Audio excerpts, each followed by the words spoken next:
Sledeča oddaja je bila posneta s pomočjo prijateljev in sodelavcev misionarske skupine Joyce Meyer. Naj vam nekaj povem, vi lahko delujete brez marsičesa, vendar ne morete delovati brez Boga. Pravim vam, da lahko delujete brez marsičesa, vendar ne morete delovati brez Boga.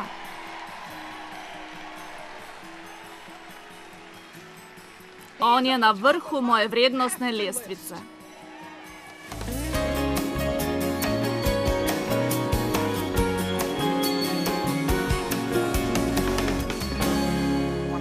Polnost Svetega Duha sem prejela v 80-ih letih, ko me je Bog poklical k oznanjevanju. V tistih časih ni bilo to zelo popularno in sprejemljivo, ker sem bila ženska, tega niti nisem vedela. Poskušala sem samo slediti Bogu. Jaz sem samo, dobesedno sem živela za to, kar se je z mano dogajalo. Čutila sem, da me je Bog poklical, bila sem zares nemirjena in glejte, morala sem zapustiti svojo cerkev. Izgubila sem večino svojih prijateljev, ostala sta morda le dva. V širšem družinskem krogu sem postala nekakšen tabu, ker niso razumeli, kaj se z mano dogaja. Naredila sem nekaj nepričakovanega, stopila sem ven iz povprečja, tega, kar vsakdo dela. Zato sem morala plačati ceno. Plačati ceno in to visoko. Zelo hitro sem jo morala plačati. Pa še nekaj. Od takrat sem jo morala plačati velikokrat. Ni zabavno, da ste na takšnem položaju, kot sem jaz, in vidite, da nekdo objavi nek članek o vas, ki ni resničen, in potem mi Bog reče, niti se ne poskušaj braniti. Ko so govorili o meni, so mi ljudje svetovali, zakaj ne stopiš na televizijo in jim ne poveš resnice, tako bo vas svet vedel. Bog pa tega ni dovolil. Da sem včasih razjasnila, če sem čutila, da bi ljudje morali vedeti. Vendar je določena cena, ki jo moramo plačati. Vendar prednosti tega, moj Bog, Jezus. Spominjam se časov, ko sem šla zvečer spat in sem bila tako bedna, da sem želela vstati. Zjutraj, ko sem stala, sem bila tako bedna, da sem želela iti kar nazaj v posteljo. Ali je bil že kdo tam? Dobro, aleluja, zdaj sem srečna in v miru, vesela sem, veselim se življenja. Vem, da sem ponovno rojena, krščena s Svetim Duhom in na poti v nebesa. V svojem življenju počnem nekaj, kar je koristno, kar prinaša sadove. Tistega časa nisem investirala v svoje prijatelje, zelo dolgo časa sem bila samotarka, vendar sedaj imam veliko prijateljev.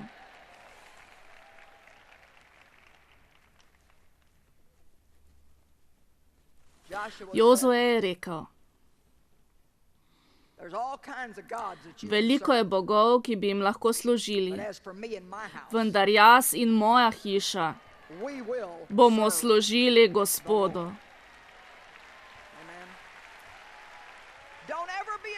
Nikdar se ne sramujte, da ste kristjani.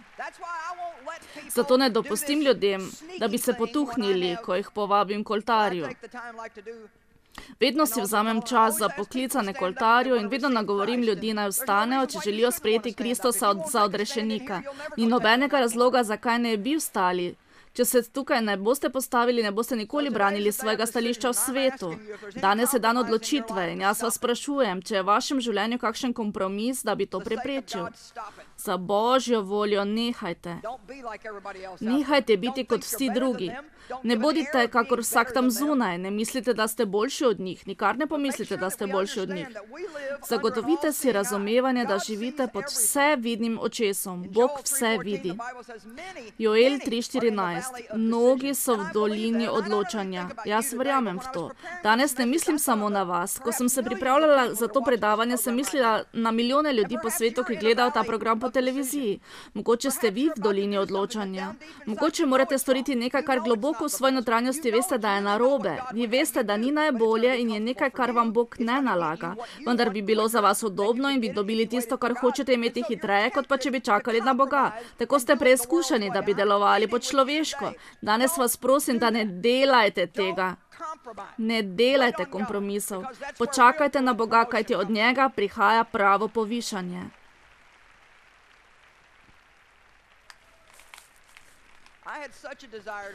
Tako rada sem v duhovni službi in pridigam vse posod po svetu. Bog je to položil vame, ni bila moja ambicija, bilo je v meni. Bila sem tako lačna, da bi lahko začela s tem. Naredila sem nekaj malega tukaj, nekaj tam, malo tu in malo tam. Težko je, ko leta in leta delaš po malem tukaj in tam in verjameš na nekaj večjega. Povabili so me v Kalifornijo, da bi imela govor. Bilo je prvič, da sva z Davidom bila tako daleč od doma in bila sem zelo vznemirjena. Ko sva bila tam, je pristopil nek moški in rekel: malo sem spremljal vašo duhovno službo in bi se rad ponudil, da bi bil vaš menedžer. Zagotavljam vam, da bo v kratkem času vaše ime zelo znano po vsem svetu. Vi boste govorili in vaše nastopanje bo polno, bla, bla, bla, bla, bla, bla. Nikar ne mislite, da si tega nisem želela, kajti sem si želela. Vi veste, da v takšnih situacijah preizkušnje niti ne pomislimo. To je Božji odgovor, Bog je poslal pravo osebo. Vendar, ko sem tisto popoldne legla na posteljo, da bi malo zadremala, sem imela tisto razjedo v svojem želodcu: ne napravi tega. Ne delaj tega. Slišala sem Boga: če boš počakala, te bom jaz povišal. In jaz bom tvoj menedžer. Jaz bom poskrbel, da bodo ljudje vedeli, kdo si ti. Ko se oziram nazaj, se zgrozim, da sem bila le korak vstran. Ali me danes slišite? Bila sem samo korak vstran. Da bi šla za človekom, namesto da bi čakala na Boga. Sveti Duh nas mora voditi. Včasih moramo biti pripravljeni, da se čemu odpovemo, če je način napačen, kako si pridobimo neko stvar, in počakati na Boga. Vsi vemo, v kakšni zmešnjavi sta bila Abraham in Sara, ko sta čakala na Božjo obljubo in ni prišla dovolj hitro, tako je ona dobila neko idejo. Ženske so dobre za ideje. Sposobne so tudi govoriti svojim možem, da se z njimi razumejo. Mogoče ne vedno, vendar včasih. To vidimo tudi v rajskem vrtu, ko je Eva govorila Adamu, da bi z njo pojedel jabolko. Še vedno ne krivim Eve, on bi moral biti bolj odgovoren, vendar ne bom zdaj s tem začenjala. Vi nimate niti toliko časa, da bi lahko tam začela. Sara je govorila Abrahamu, naj vzame njeno osebno služkinjo za drugo ženo. Tako bo postala noseča in bosta lahko imela otroka, ki si ga tako želita in jima ga Bog ni naklonil. Kajti ona je bila že utrujena od čakanja. Kakršnakoli je že zgodba, mi vsi smo imeli takšen čas možnosti uresničiti neke cilje v mesu. Zato rada povem ljudem, da naj ne delajo na delovnem mestu neumnih stvari in raznih igric, da bi jih povišali. Ali niste prijazni do ljudi, ne prinašate daril ljudem, ki jih le s težavo prenašate, ker mislite, da imajo sposobnost postaviti vas na mesto, kjer hočete biti? Naj vam nekaj povem. Če vas Bog ne bo postavil, si tja ne želite priti. Kajti kamor postaviti sami sebe, se morate tam tudi obdržati, vendar če vas Bog postavi, vas bo On tudi obdržal. Amen.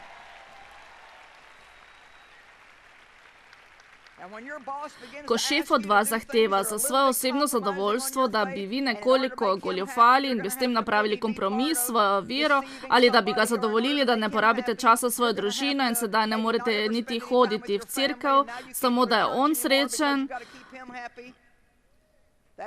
to je tedaj, ko morate reči: veš kaj, jaz sem kristjan, in da sem lahko skupaj s svojo družino, drugimi verniki v Božji hiši, je zame zelo pomembno.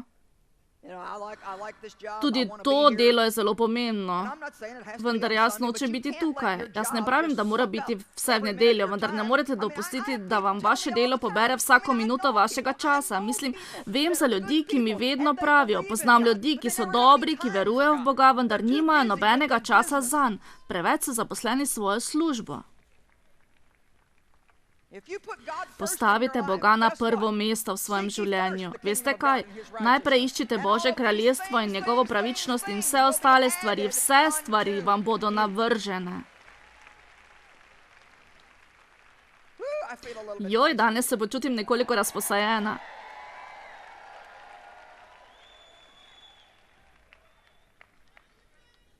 V življenju obstajata dva otroka bolečin, s katerima hodimo. Eden izmed njih se imenuje beda, drugi otrok je trpljenje, ko ne postavimo Boga na prvo mesto v svojem življenju, in zagotavljam vam, da boste bedni. Ne zanima me, kaj vse imate, nekateri izmed najbolj bogatih ali slavnih ljudi so najbolj bedni, mi vsi to vemo. Ni pomembno to, kar imamo na zunaj, ampak kar imamo v notranjosti. Ni nam potrebno, da bi slavili naš ali da bi se vrteli okrog lastnih misli. Jaz mislim, naj ti povem, kaj si jaz mislim, ker jaz mislim. Zapri svoja usta in poglej, kaj govori Bog. Kaj Bog pravi o tem, da bi vi morali storiti? Prvo pismo Korinčanom 2:12. Ko bomo postavili Boga na prvo mesto, bomo trpeli v mesu. Vendar nam bo to trpljenje prinašalo veselje. Sedaj vam hočem povedati o duhu sveta, o posvetni filozofiji, modrosti sveta in takšnih rečeh. Mi nismo prejeli duha sveta, temveč svetega duha, ki je od Boga, da bi mogli spoznati to, kar nam je Bog milostno podaril. Torej, mi nimamo duha sveta, ampak imamo svetega duha. Svetega duha živega Boga, ki biva v naši notranjosti. A se sploh lahko predstavljate, imamo svetega duha živega Boga, ki prebiva v nas. Poglejmo na 14. vrstico tega poglavja. Vendar naravni, neduhovni človek, torej tisti, ki je posveten in nima Boga, ne priznava v svojem srcu darov, učenja in razsvetljenja svetega duha, ker je zmešan zaradi nesmisla. Zanj je nemogoče, da bi sčasoma postal bolj domač z njim in ga spoznal. Vi samo poskušate razložiti zemeljskemu neverniku, zakaj vi darujete svoj denar. Spominjam se poslovneža, ki mi je enkrat poskušal povedati, da mi pomaga. To je bil nekdo, ki je delal za naju. On mi je pomagal razjasniti nekatera vprašanja glede mojih in Davidovih davkov za tisto leto. Rekel je, dobro, prvič vi dajete veliko preveč denarja drugim. On ni razumel. Vaši posvetni prijatelji ne bi razumeli, zakaj bi si vi vzeli ves konec tedna in bi potovali daleč, ter plačali hotel, da bi prišli sem gledati eno žensko ves vikend, ki bi samo govorila. In ne samo to, polovico časa bi celo kričala na vas.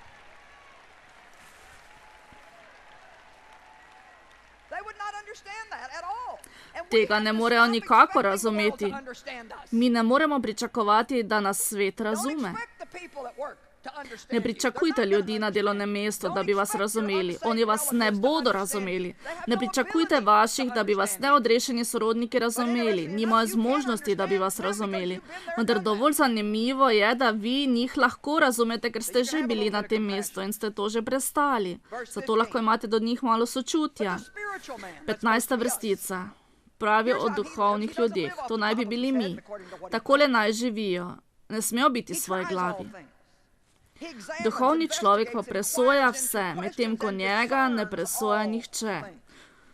On posluša vse stvari, jih preiskuje, poizveduje, povprašuje in razločuje.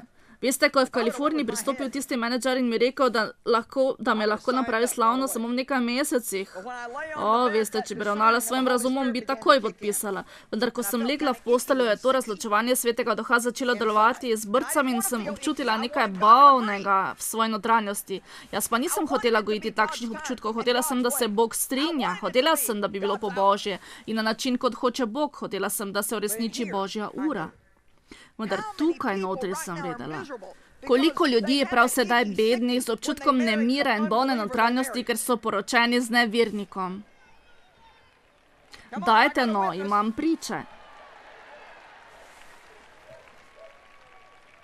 No, mislila sem, da ga lahko spremenim, ko bova poročena. To je utopija.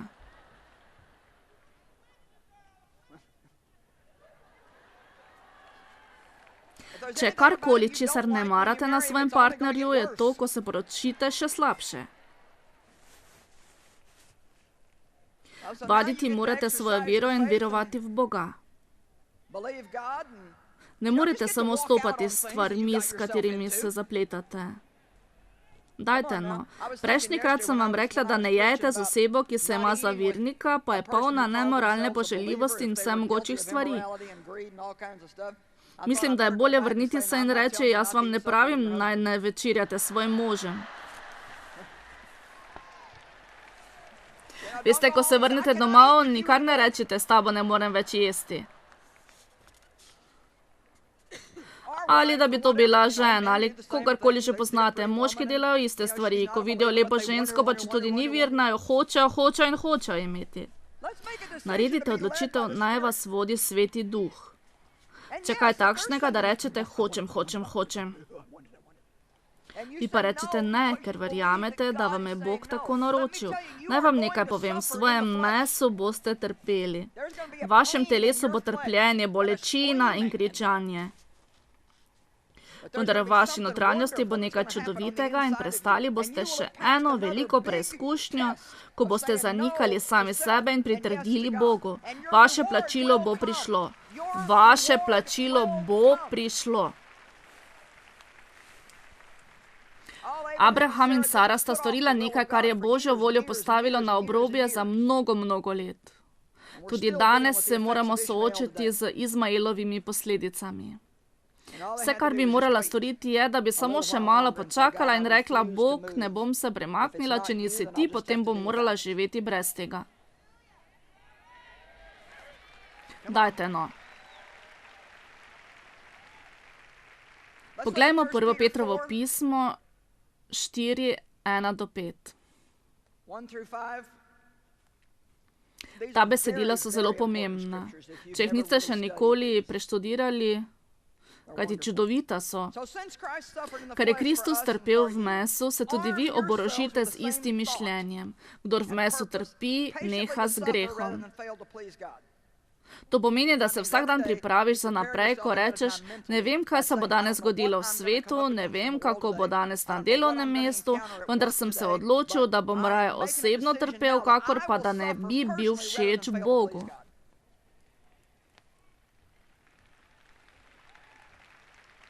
Dajte no. Najprej so dobili nekaj in sedaj gredo kar po tej poti.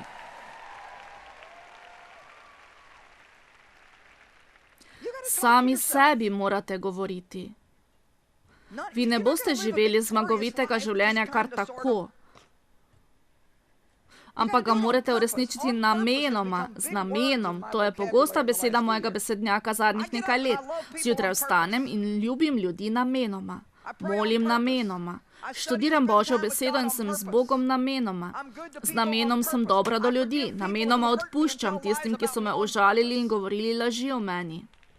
Nikar me ne vprašate, kako se počutim, kajti velikokrat se sploh ne počutim dobro.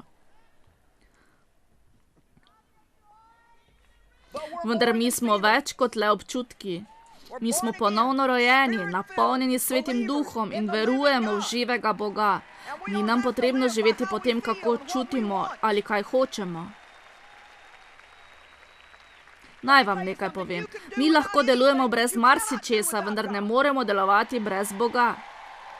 Rekla sem, da lahko delujete brez marsičesa, vendar ne morete delovati brez Boga. On je na vrhu moje vrednostne lestvice. On je na prvem mestu mojega seznama.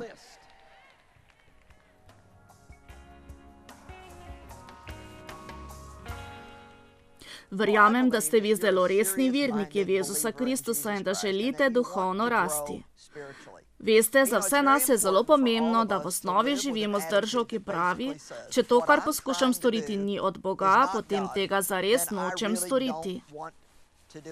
Mi se moramo paziti stvari, ki nas bodo odtrgale in nas odvračale od našega osebnega odnosa z Bogom.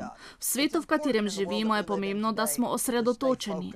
Tako vas želim spodbuditi, da ste zagotovo osredotočeni na stvari, ki so po Božji volji in bodo doprinesle k vašemu življenju in ne samo kradle vašega življenja, časa in odločnosti. Zelo pomembno je, kaj se dogaja v našem srcu, v srčnih navadah. Te navade so zares pomembne. Veste, od časa do časa bi rada z vami podelila to, kar nam Bog dopusti delati po svetu. Poglejte, kaj naši partnerji uspejo delati v Londonu s tako imenovano služenje Zelena luč. Tudi vaše partnerstvo z nami je to omogočilo.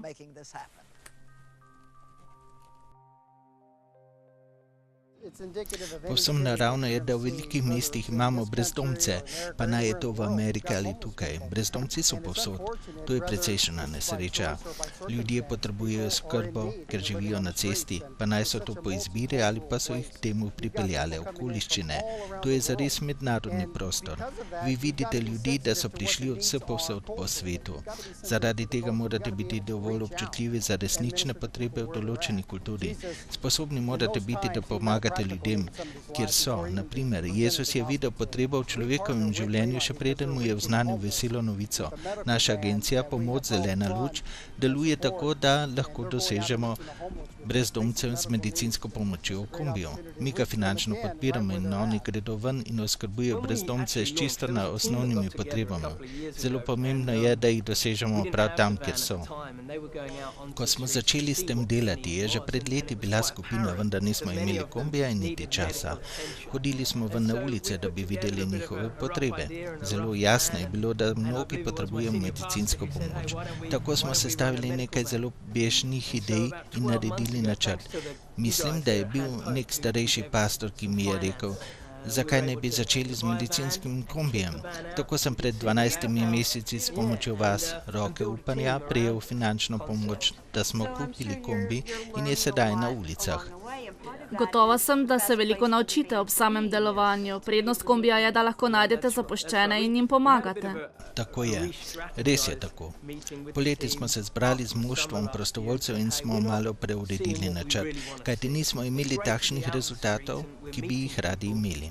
Smo zunaj na cesti, srečujemo ljudi, vendar imamo tudi vrhunsko opremo in takšne prostovoljce, ki so izučeni profesionalci, pa vendar ne vidimo takšnih rezultatov, kakor bi si jih želeli. Zbrali smo se, že prej sem govoril z 2 agencijami iz Londona, ki sta skrbela za stanovanje in hrano, vendar pa jim je manjkala medicinska pomoč. Po pogovorih in pogajanjih so nas povabili k sodelovanju. Od tedaj sodelujemo z njimi po celem Londonu. Oni skrbijo za hrano in zavetje, mi pa prihajamo s pastoralno oskrbo in medicinsko oskrbo. Nekaj čudovitega je to, kajti ti ljudje nimajo dostopa do medicinske pomoči.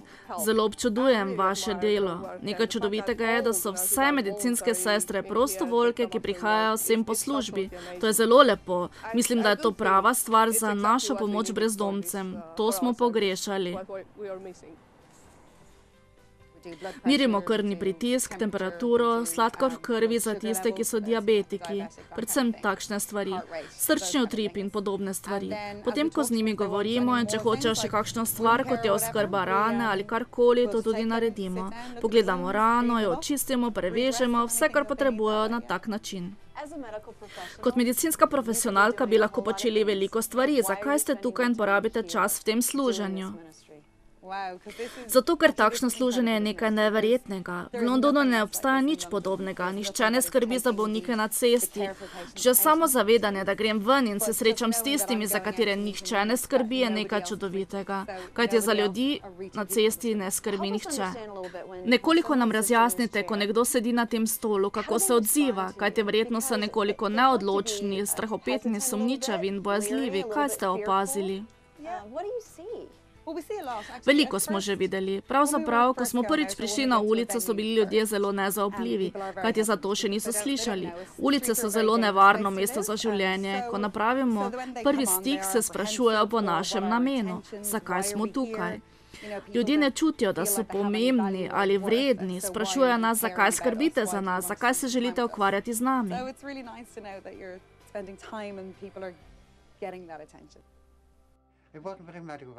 Če ta medicinski kombi ne bi prihajal redno, se ne bi mogel meriti sladkorja v krvi, krvnega tlaka ali kakšnega drugega problema. Lahko ti tudi svetujejo. To je prijazna skupina in te nič ne ponižujejo. Imajo za sebe enakega. Za človeško bitje.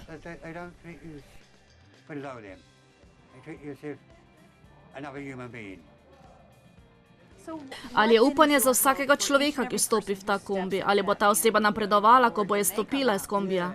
Seveda, poimenovali smo zelena luč, ker se premika naprej, napreduje. Mi tega ne moremo obljubiti vsemu svetu in tudi tega ne počnemo, vendar pa jih hočemo spodbuditi, da če vstopijo v kombi, lahko pomeni to spremembo v njihovem življenju. Mi jim lahko nudimo pomoč, čas, ljubezen, da bi končno šli iz križišča, na katerem so se znašli. Tudi če ne moremo pomagati, da bi šli naprej, mislimo, da upravljamo čudovito poslanstvo. Še naprej upravljaj to delo. Ne odnehaj, tam zunaj so ljudje, kakor jaz, ki te potrebujejo.